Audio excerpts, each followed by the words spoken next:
कव्वे को पान खाना बहुत पसंद था। पहले तो उसकी पान खाने की आदत से किसी को कोई दिक्कत ना थी, परंतु अब वो पान खाकर जगह जगह थूकने लगा था, जिससे जंगल के सभी पेड़ और रास्ते गंदे होने लगे थे। एक दिन चिड़िया रानी अपनी खिचड़ी बना रही थी। मेरी खिचड़ी पककर तैयार होने ही वाली है। आज मैं अपने दोस्त तोते और कबूतर को भी बुलाऊंगी और हम सब मिलकर खिचड़ी खाएंगे। चिड़िया ऐसा सोच ही रही थी कि ऊपर से कौवा गुजरता है और वो पान खाते खाते नीचे थूक करता है, जो सीधा चिड़िया की खिचड़ी की हंडिया में गिरता है। कौवा को पता ही नहीं चलता और वो गुजर जाता है। अरे ये क्या, वो दुष्ट कौवा तो मेरी खिचड़ी में पान वाला थूक गिरा गया है। उसने मेरी सारी खिचड़ी खराब कर दी। कितनी मेहनत से मैंने ये खिचड़ी बनाई थी। चिड़िया रोने लग जाती है। फिर चिड़िया तोते और कबूतर के पास जाती है। तोते भैया, अब तो हमें उस दुष्ट कौवे को पान खाकर जगह जगह थूकने से रोकना होगा। आज फिर क्या कर दिया उस कौवे ने?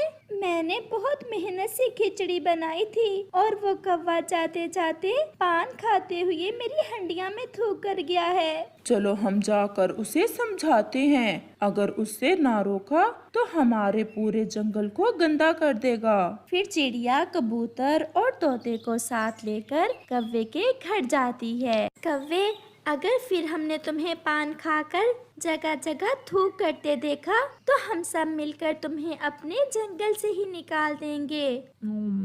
मेरे पान खाने से तुम्हारा क्या नुकसान होता है? मैं पान अपनी जेब से खाता हूँ, तुम सब थोड़ी मुझे पान लेकर देते हो। सारे पेड़ तुम्हारे थूक से गंदे हो रहे हैं। फूलों पर भी तुम्हारे पान वाले थूक के दाग हैं। और तो और तुम अपने शरीर पर भी पान वाले थूक को देख सकते हो। और आज तुम मेरी खिचड़ी वाली हंडिया में भी थूक आए हो। हम तुम्हें ऐसा नहीं करने देंगे। जो करना है कर लो, मैं तो ऐसा ही करूँगा।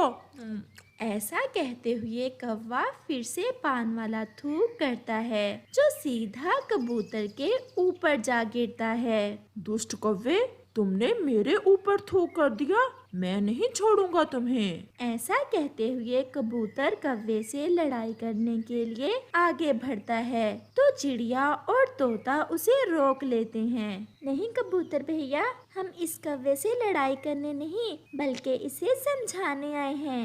अब भी सुधर जाओ। ऐसे दूसरे पक्षियों को तंग करने से आखिर तुम्हें क्या मिलता है? ये जंगल मेरा, जहाँ मेरा जी चाहेगा मैं वहीं थूक करूँगा। अगर कोई मुझे रोक सकता है तो रोक ले। पक्षी कौवे से कमजोर थे और वो कौवे से डरते थे, इसलिए वो वहाँ से चले जाते हैं। अब तो कालू कौवा और भी बिगड़ गया था और वो हर जगह थूक करता। वो नदी के पानी में थूक करता, वो फूलों पर थूकता और तो और वो जाते जाते पक्षियों के घरों पर भी थूक देता है। और फिर एक दिन कौवा बुलबुल की दुकान पर मीठे फूलों का रस लेने गया। वो बुलबुल की दुकान के पास खड़ा था। चील भी किसी काम से बुलबुल के पास आई। वो कौवे के पीछे खड़ी अपनी बारी का इंतजार करने लगती है।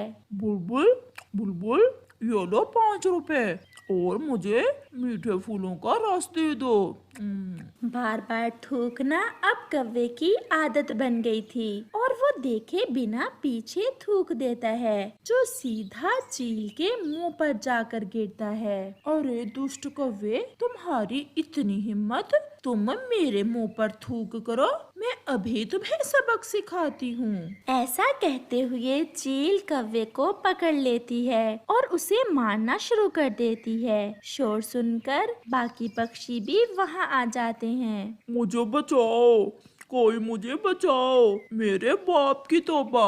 अब अगर मैंने पान खाकर ऐसे थूक किया, एक बार चील से मुझे कोई बचा ले। फिर चिड़िया चील की विनती करती है और उसे कौवे को मारने से रोकती है।